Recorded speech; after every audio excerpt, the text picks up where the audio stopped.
Hey, what's going on, guys? Today's episode, we'll be checking out this watch I just completed. I know I didn't do a case video on this. I didn't think this would work. I guess I'm the only, or the first one to ever try this. The case is a Steeldive SD1976, but for right now we're going to call it the Steeldive Puck, because it is a homage to the Helios Puck.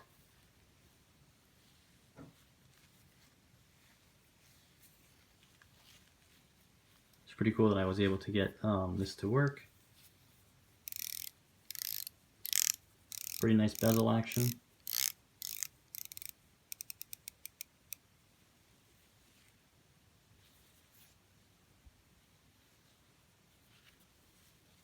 If you see some marks on the bezel, I was trying to remove the bezel, like normal.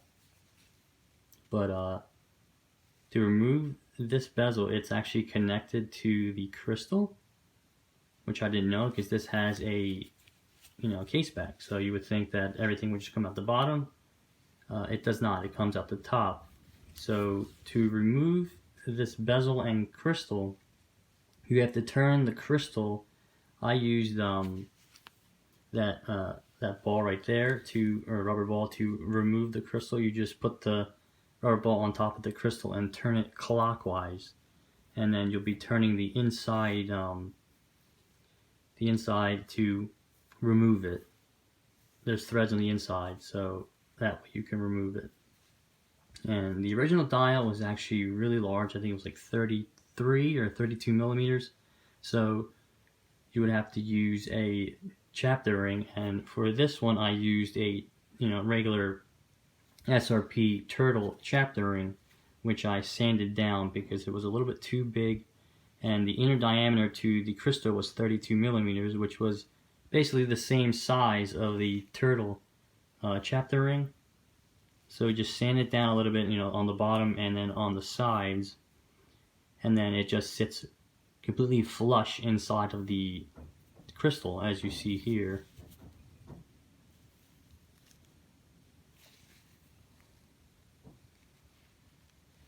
And all I did was I put it, I put inside the crystal, and I put the bezel and the crystal back on the threads and just turned it. So I was lucky enough to tighten it all the way down to where it was perfectly aligned with the markers.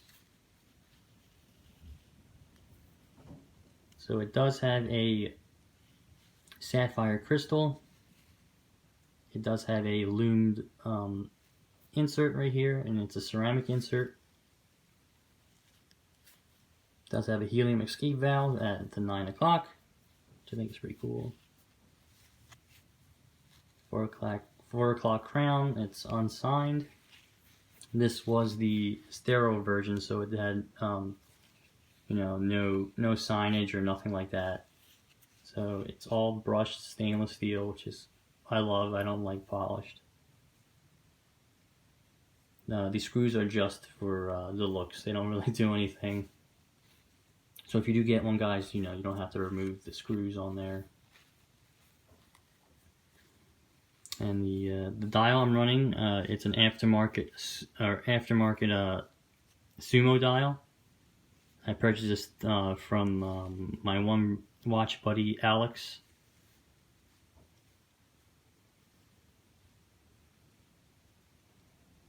It does have really, really good lume. I'll post a lume shot at the end. The handset is a Marine Master 300 handset from DLW Watches. It's a nice gloss black.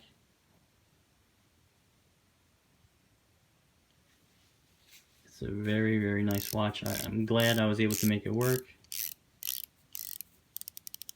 I think I paid around $150 for this watch. It does come with an NH35.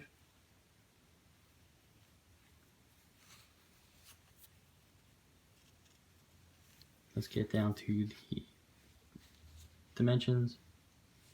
It is 46 millimeters across, 50.8 with the crown, 14.3 thick, so it is a little thick.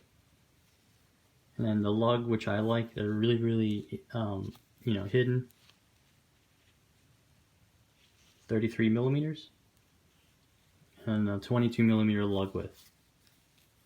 And the strap I'm using on here is a Nick Mankey design strap, hook strap. Really like their straps.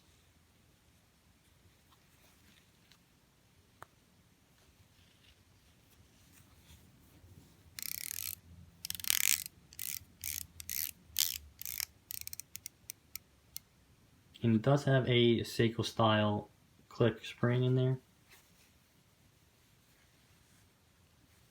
So it's not like any, you know, anything funky.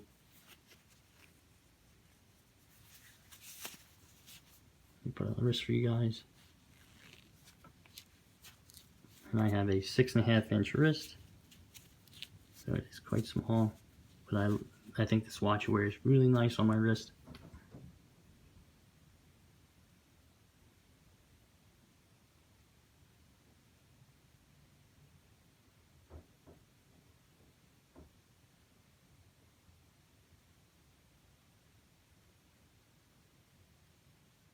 Alright guys, here's a loom shot of this.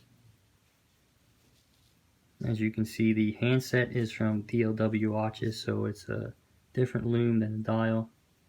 And then the bezel insert is a blue loom. Still looks good.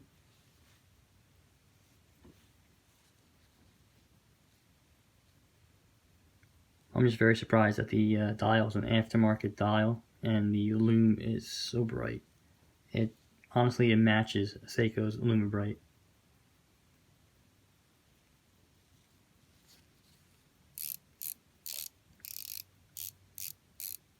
Bezel action is really nice. Alright guys, if you're not subscribed to my channel, please subscribe.